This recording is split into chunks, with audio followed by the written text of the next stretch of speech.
వాస్తవంగా 2 సంవత్సరాల క్రితం ఆర్జీవి గారిని కలిసినప్పుడు ఏఐ గురించి, ఆర్టిఫిషియల్ ఇంటెలిజెన్స్ గురించి ఆయన ఇన్‌డెప్త్‌గా రీసెర్చ్ చేయటం అనేది, స్టడీ చేయటం అనేది చూస్తున్నాను.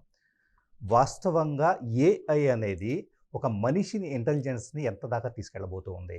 ఎట్ ద సేమ్ టైమ్ కొన్ని సందర్భాల్లో కరెక్ట్‌గా ఇన్‌డెప్త్ అండర్‌స్టాండింగ్ ఉన్న వ్యక్తి ఆయన దగ్గర నుంచి నేను చాలా సార్లు ఫీల్ అవుతూ ఉంటా. సో, ఆర్జీవి గారిలో ఎంతో ఇంటలెక్ట్ ఉంటుంది. ఆయన్ని ఒక కరెక్ట్ టెక్నాలజీ పర్సన్‌గా ఒక అండర్‌స్టాండింగ్‌తో క్వెషన్స్ అడిగితే ఆయన దగ్గర ఇంతకాలం ఆయన పరిశోధన చేసిన విషయాలు వస్తాయన్న ఉద్దేశంతో దీన్ని తీసుకెళ్తూ ఉన్నాం. మోస్ట్ ఆఫ్ ద పీపుల్ ఇది క్వెషన్ అండ్ ఆన్సర్స్ లాగా ఉండదు. ఒక ఇద్దరు ఫ్రెండ్స్ కూర్చొని జస్ట్ కన్వర్జేషన్ లాగా ఉంటుంది. సో, ఈ కన్వర్జేషన్‌లో రకరకాల ఇన్సైట్స్ అనేది ఇద్దరం షేర్ చేసుకోవడం జరుగుతుంది. So, thank you. And sir, actually human being చాలా సార్లు ఒక గర్వం ఫీల్ అవుతూ ఉంటారు పీపుల్. ఎలాగా? మిగతా జీవజాతుల కంటే కూడా మనిషి గొప్పవాడు. కొటేషన్స్, క్యాప్షన్స్ పొద్దున్నే వాట్సాప్‌లో షేర్ చేస్తూ ఉంటారు. గొప్పవాడు ఎలా అయ్యాడు? తెలివితేటలు ఉండబట్టి. ఈ తెలివితేటలు నిజంగా ఉన్నాయా లేదా? మనం కూర్చొని చాలా సందర్భాల్లో మాట్లాడుకున్నప్పుడు నేను కూడా కండిషన్ గురిపడ్డాను. నా తెలివితేటలు లేనప్పుడు మనిషి ఎలా గొప్పవాడయ్యాడు? సో, దానిని ఇప్పుడు ఏఐ వచ్చిన తర్వాత ఇప్పటికే సగం పోయింది. సగం ఇంటెలిజెన్స్ పోయింది. జస్ట్ రోబోట్స్‌లా బతుకుతున్నాం. ఇప్పుడు ఆర్టిఫిషియల్ ఇంటెలిజెన్స్ వచ్చిన తర్వాత పూర్తిగా పోతుంది అనుకోవచ్చా? ఇక్కడ 2 పాయింట్స్ అండి. మీరు చాలా కరెక్ట్ పాయింట్ లేవట్టు. ఫర్ ఎగ్జాంపుల్ తెలివి అనేది ఏంటి? అది మనకు సింప్లిస్టిక్ డెఫినేషన్ అంటే ఇప్పుడు నాలెడ్జ్, ఇంటెలిజెన్స్, జీనియస్ ఉంటుంది. Knowledge is an accumulation of facts. Information. Intelligence is to analyse the given information and genius is to create something new out of it. అదొక thought అవ్వచ్చు, ఒక మషిన్ అవ్వచ్చు, ఒక ఏదైనా అవ్వచ్చు, ఒక టూల్. యూనో, ఉదాహరణకి ఒక సపోజ్ 2 + 3 ఎంత అంటే 5 అని చెప్తాం మనం. కానీ 5 అని చెప్పడానికి మన 2 వాల్యూ తెలియాలి, 3 వాల్యూ తెలియాలి. ఎగ్జాక్ట్లీ. దాన్ని అనలైజ్ చేసి 5. ఇప్పుడు ఆ 5 వచ్చిన తర్వాత దానికి ఏం చేస్తాం, ఎందుకు అసలు అర్థమెటిక్ అవసరం అనేది నెక్స్ట్ వస్తుంది. ఇంకొంచెం కాంప్లెక్స్ ఎగ్జాంపుల్ అంటే మీరు ఒక గ్లాస్లో చాలా చల్లటి నీళ్ళు వేసారు అనుకోండి. ఓకే. అక్కడ బయట చిన్న డ్రాప్స్ ఫామ్ అవుతాయి. ఎందుకు? అట్మాస్ఫియర్లో వాటర్ వేపర్ ఉంటుంది, అది లోయర్ డిగ్రీస్లో కండెన్స్ అవుతుంది. That is it. అప్పుడు ఇది ఉపయోగించి మన ఎయిర్ కండిషనరు, రెఫ్రిజిరేటర్ అలాంటివి కనిపెడతాం. So this is the whole point. ఇప్పుడు ఏ దగ్గరకు వస్తే మనకి ఏదైతే నాలెడ్జ్ ఉందో మనం అనుకుంటున్నాం, మన చిన్నప్పటి నుంచి బుక్స్ చదివామా, లేకపోతే చదువుకున్నామా, ఎవరు పెద్దలు చెప్పారా, లేకపోతే ఎక్స్పీరియన్సెస్, దానికి మించిన వేల రెట్లు, లక్షల రెట్లు నాలెడ్జ్ దానికి ఉన్నప్పుడు అది ప్రాసెస్ చేయడానికి కూడా, దాన్ని ప్రాసెస్ చేసి ఒక న్యూ కంక్లూజన్స్కి రావడానికి వచ్చిన టెక్నాలజీ అనేది first. It is the first ever invention which can think for it self. మిగతా అన్ని కూడా మనం చెప్పాలి ఏం చేయాలి, మనం అప్లికేషన్ మనం పెడుతున్నాం. ఇప్పుడు ఏసీ దానికి మనం స్విచ్ చేస్తే చేస్తుంది, స్విచ్ ఆపేస్తే ఆపేస్తుంది. But that is not the truth of a, like you know very well. So అప్పుడు ఏమవుతుందంటే, ఒకటి నాకు ఇప్పుడు మనం బిలీఫ్ సిస్టమ్ అని చెప్పారు కదా, ఒక నమ్మకాన్ని మనం ఫాలో అవుతాం. ఇప్పుడు ఉదాహరణకి నేను objectivistic principles of Ayn Rand అడిగాను. నెక్స్ట్ అది ఇచ్చిన తర్వాత నేను ఒక దానికి అపోజింగ్ థింగ్ ఏంటి, what is the downside అని అడిగాను. మళ్ళీ అది ఇచ్చింది. తర్వాత applications of that in practical aspect of whether it is a communism or capitalism, అది కూడా ఇచ్చింది. నేను అన్నిట్లో ఏది బెస్ట్ అని అడిగాను. అంటే దాని ఆన్సర్ ఏమి ఇచ్చిందంటే, నేను ఏది ఫాలో అవునో నేను మషిన్ అని. అంటే ఇప్పుడు దానికి నాకు సైకలాజికల్ ఎఫెక్ట్ ఎలా వచ్చిందంటే, ఇప్పుడు నేను ఒక ఫీల్డ్లో ఎక్స్పర్ట్ అని నేను అనుకుంటున్నా. నేను మిమ్మల్ని మిమ్మల్ని కలిసి నాకు సడన్గా మీకు నాకన్నా ఎక్కువ తెలుసు అని నాకు అనిపించినప్పుడు మీరు ఫాలో అవుతారు, నేను ఫాలో అవుతాను అనుకోండి. నాకన్నా ఎక్కువ తెలిసినవాడు నేను ఫాలో అవ్వకపోతే I will feel stupid. Exactly. అంటే అక్కడ ఏదో ఫాల్ట్ ఉందని తెలిసిపోతుంది కదా. Default human mind set. ఇది ఒక చిన్న ఎలిమెంట్ వచ్చింది. ఈ మధ్యన గ్రాక్ 3ని tell me 5 questions which Ayn Rand cannot answer అని ఇచ్చాను. నేను ఐన్ ర్యాండ్ కనీసం 2-3 సంవత్సరాలు నేను అధ్యయనం చేసి ఉండా కాలేజ్ టైంలో. నాకు ఫేవరెట్ క్యారెక్టర్స్, నన్ను నా థింకింగ్ షేప్ చేసిన ఫిలాసఫీ అది.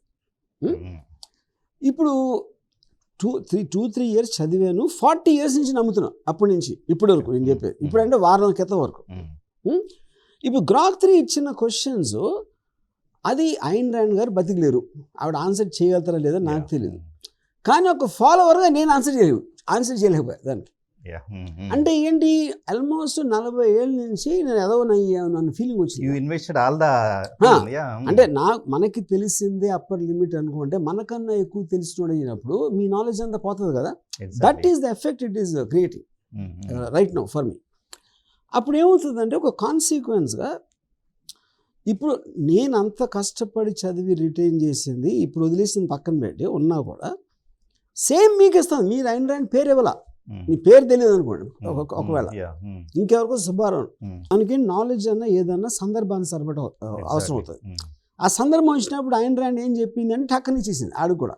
అంటే ఏంటి, ఇదే నాలెడ్జ్ నేను అంత కష్టపడి ఎక్స్పర్ట్ అయ్యాను అనుకున్నది ప్రపంచంలో అందరికీ ఇచ్చేస్తుంది. 40 years పాటు మీరు ఇన్వెస్ట్ చేసిన టైం వేస్ట్. కరెక్ట్.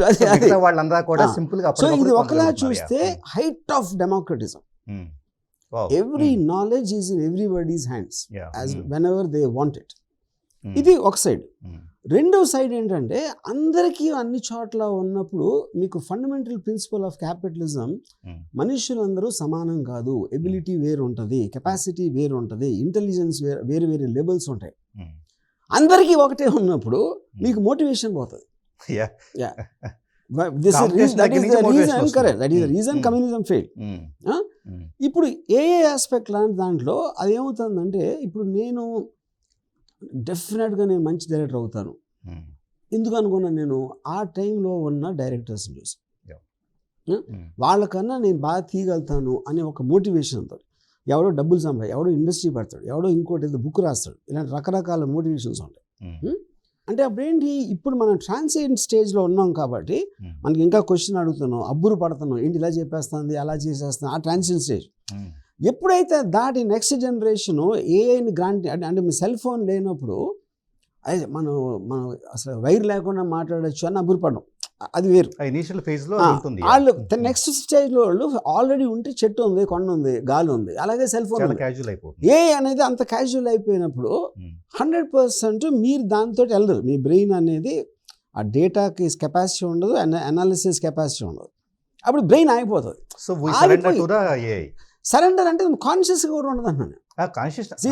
ఇప్పుడు సార్ క్యాలిక్యులేటర్ ఉంది సార్, మనం 2, 3 అరిథమెటిక్ ఇవన్నీ టేబుల్స్ అని నేర్చుకున్నాం. క్యాలిక్యులేటర్ వచ్చాక మానేసాం. Just trusting the calculator. Calculator మనం ఎప్పుడు డౌట్ చేయం. ఎగ్జాక్ట్లీ. మీరు మనిషిని డౌట్ చేయొచ్చు, శకుంతలాదేవిని కూడా మీరు డౌట్ చేయొచ్చు. ఇది గ్రేటెస్ట్ మ్యాథమెటిషియన్ అని ఆవిడ పేరు. డౌట్ చేయలేదంటే సరెండర్ అయినట్లే కదా ఇండైరెక్ట్ గా. కరెక్ట్. అంటే నాకన్నా ఎక్కువ తెలుసు, నాకు తెలిసిన అందరికన్నా ఎక్కువ తెలుసు అనేది పూర్తి నమ్మకం అది. సో అది వచ్చేసినప్పుడు ఆటోమేటిక్గా బ్రెయిన్ ఫంక్షన్ చేయడం స్టాప్ అయిపోతుంది. స్టాప్ అయిపోయినప్పుడు అది రిగ్రెస్ అవుతుందా ఏమవుతుంది అనేది even I don't know the answer. ఇప్పుడు మీరు ఎమీబా నుంచి స్టార్ట్ అయ్యి ఏదో ఫ్రాగు, ఇది తావేలు, ఇది అది అక్కడి నుంచి వచ్చి ఒక నియండర్తల్ మ్యాన్, ఏప్స్, నియండర్తల్ నుంచి ఏదో వచ్చి హోమోసాపియన్స్కి వచ్చాం. Homo sapiens created AI now. కానీ ఎప్పుడైతే ఏఐ ఈజ్ గోయింగ్ బియాండ్, అలాగే అదే దాంట్లో నియండర్తల్ నుంచి హోమోసేపియన్ నుంచి నియండర్తల్ వెళ్తామా, అక్కడి నుంచి అలా అది ఎంత పెరుగుతూ ఉంటే మనం అంత తరిగిపోతూ ఉంటాం. అంటే కొత్త ఎవల్యూషన్ జరగవచ్చు కదా. అది ఎవల్యూషన్ మనకు జరగదు అన్న, ఎందుకంటే మన ఆర్గానిక్ బాడీ, మన బ్రెయిన్ కూడా, మన బ్రెయిన్ ఇప్పుడు ఇండస్ట్రియల్ రెవల్యూషన్ వచ్చినప్పుడు 60s లో పీక్ అయింది. ఎత్తే పనులు, తోసే పనులు, లాగే పనులు ఇవన్నీ మెషిన్స్ చేస్తాయి. మనకి టైం ఉంటే మన స్కిల్స్ నేర్చుకున్నాం, ఇంటెలిజెన్స్ నేర్చుకున్నాం, కంప్యూటర్లు కనిపెట్టాం, ఇవన్నీ చేసాం, లేబర్ వర్క్ అనేది మానేసి. ఇప్పుడు అది మైండ్ని రీప్లేస్ చేస్తాం. అనలైజ్ బెటర్ దెన్ మీ అనే నమ్మకం క్యాలిక్యులేట్ మీద వచ్చినట్టు నాకు ఏఐ మీద వచ్చిన రోజు నా మైండ్ ఆపేస్తుంది, నేర్చుకోవడం ఆపేస్తుంది. ఇప్పుడు నాకు ఐన్ ర్యాండ్ గురించి భలే చెప్పింది అంటే ఫస్ట్ నాకు ఐన్ ర్యాండ్ తెలిసి ఉండాలి కదా, అది అర్థం చేసుకోవడానికి. ఐన్ ర్యాండ్ తెలియకపోతే ఐన్ ర్యాండ్ సందర్భం వస్తే అది చెప్పింది నమ్మేస్తాను, నాకు మళ్ళీ చెక్ చేసుకుని చదివి అని అంత అవసరం లేదు. So your brain starts completely dysfunctioning. ఇప్పుడు ఒక అమెరికాలో ఒక చిన్న ఇన్సిడెంట్ జరిగింది. ఎవడో సమ్ సైకోపాథిక్ గాయ్ తన డాటర్ని ఒక బేస్మెంట్లో ఎక్కడో పెట్టేసి వదిలేసాడు. అమ్మాయి 10 years ఉన్నప్పుడు చేస్తే ఇంకో 10 years తర్వాత పోలీసులకి ఏదో రిపోర్ట్ వచ్చి వాళ్ళు వెళ్ళి ఆ అమ్మాయిని రక్షించారు. అక్కడ ఇంట్రెస్టింగ్ ఆస్పెక్ట్ ఏమొచ్చిందంటే she is completely cut off from the world, that girl, because for 10 years. So her brain remained at 10 years. She doesn't have mental condition. అమ్మాయి రిటైర్డ్ కాదు, బాడీ ఆర్గానికల్ పెరుగుతుంది. బ్రెయిన్కి new information, new data, new experiences లేవు కాబట్టి అది ఎక్కడ వరకు వచ్చిందో అక్కడ పాజిబుల్ ఉంది. I think that will happen to the humanity. Same example మీకు ఆల్రెడీ తెలిసే ఉంటుంది. ఫ్లూటో వచ్చేటప్పటికే యాక్చువల్లీ కొంతమంది ఖైదీల్ని పెట్టున్నారు. పెట్టి వాళ్ళ ముందు ఒక చిన్న వాల్ పెట్టి బయట వెళ్ళే వాళ్ళు తోలు బొమ్మల్లాగా జస్ట్ ఇమేజ్ మాత్రమే కనపడుతుంది. ఈ లోపల ఉన్న వాళ్ళకి వచ్చేటప్పటికి బయట ప్రపంచం తెలియదు. తెల్లారు లేచినప్పుడు పడుకునేంత వరకు అలా కదలాడే మనుషులే కనపడతారు. సో వాళ్ళు అసలు బయట ప్రపంచాన్ని ఒక 15 ఏళ్ళ తర్వాత చూస్తానికి ఇష్టపడాల. ఎందుకంటే బయట ప్రపంచం ఒక ప్యానిక్ అనిపిస్తుంది. వాళ్ళు బయటకు వస్తే కనుక సర్వైవ్ అవ్వటం చాలా కష్టం అనిపిస్తుంది. కరెక్ట్. సో సేమ్ పరిస్థితి మన ఇక్కడ ఉంది కదా. Perfect correct. సో ఒకటి సార్, యాక్చువల్లీ సరే మీరు అన్నట్లుగా knowledge, accumulation of the information knowledge. So intellect వచ్చేటప్పటికే పూర్తిగా దీన్ని అనలిటికల్ స్కిల్స్ కలిగి ఉండడం ఇంటలెక్ట్. సో దాన్ని రీప్రొడ్యూస్ చేయడం అనేది ఈ 3 phases అనేది ఇప్పటిదాకా మనం ఎంజాయ్ చేసిన హ్యూమన్ బీయింగ్ ఎంజాయ్ చేస్తాం. కరెక్ట్. సో వీటిలో ఈ మూడిట్లో కూడా డ్రైవింగ్ ఫోర్స్ ఏముంది అంటే కనుక హ్యూమన్ ఎమోషన్. ఇప్పటిదాకా హ్యూమన్ ఎమోషన్ ఎందుకు, మీరు ఇంతకు ముందు అన్నట్లుగా కాంపిటీషన్. మీకంటే నేను బెటర్గా పెర్ఫామ్ చేయాలి అంటే కనుక ఆ కాంపిటీషన్ ఫీల్ అయినప్పుడు మాత్రమే చేయగలుగుతారు. అది మీరు చాలా వ్యాలిడ్ పాయింట్ చెప్పున్నారు. ఇప్పుడు దీంట్లో వీటన్నిటిలో కూడా మీరు చెప్పిన పరిణామాలన్నీ జరిగితే హ్యూమన్ ఎమోషన్ పూర్తిగా పోయిద్దా అంటారా? ఇప్పుడు ఎమోషన్ అనేది ఇప్పుడు కాన్షియస్ బీయింగ్ ఎమోషన్ అనేది లేకపోతే మనకి కాన్షియస్నెస్ ఉందని ఫీలింగ్ రాదు. ఎమోషన్ అంటే ఏంటి? మన ప్యాషన్, మన ఐడెంటిటీ, మన ఏడుస్తాం లేకపోతే నవ్వుతాం, ఫీల్ అవటం అనేది. మైండ్ ఫీల్ అవుతుందా అనేది ఒక పాయింట్. అంటే మీరు రా లాజిక్ అండ్ రీజనింగ్ పవర్లో చేసినప్పుడు ఎమోషన్ని పక్కకు తీసేసి చేయటం అనేది, మనుషుల్లో కూడా చాలామంది కోల్డ్ బ్లడ్ ఉంటారు. కొంతమంది మరీ ఎమోషనల్ అవుతారు, కొంతమంది ఇంకోటి ఏదో ఉంటారు. అది actually it comes under a flaw. ఎందుకంటే మన జడ్జిమెంట్ని మిస్ చేసేది ఎమోషన్. ప్యూర్ లాజిక్తో వెళ్ళినప్పుడు మీరు జడ్జిమెంట్ అనేది రేషనలైజేషన్ చాలా క్లోజ్గా ఉంటుంది, కరెక్ట్ రిజల్ట్ వస్తుంది. But at the cost of someone getting hurt, someone become something. కానీ ఆ ఎమోషన్స్ ఎలా వచ్చినాయి మనకి? అవన్నీ ఫేక్ ఎమోషన్స్. ఎందుకంటే సొసైటీ సర్వే అవ్వాలి కాబట్టి మీకు ఏది మంచిది, ఏది చెడు, ఏది ఇమ్మారల్, ఏది మారల్, ఏది పాపం, ఏది పుణ్యం, ఇలాంటివన్నీ మేము విపరీతంగా ప్రోగ్రామ్ చేశారు thousands of years నుంచి. అదే ఎమోషన్ మనం ఫీల్. ఎగ్జాక్ట్లీ.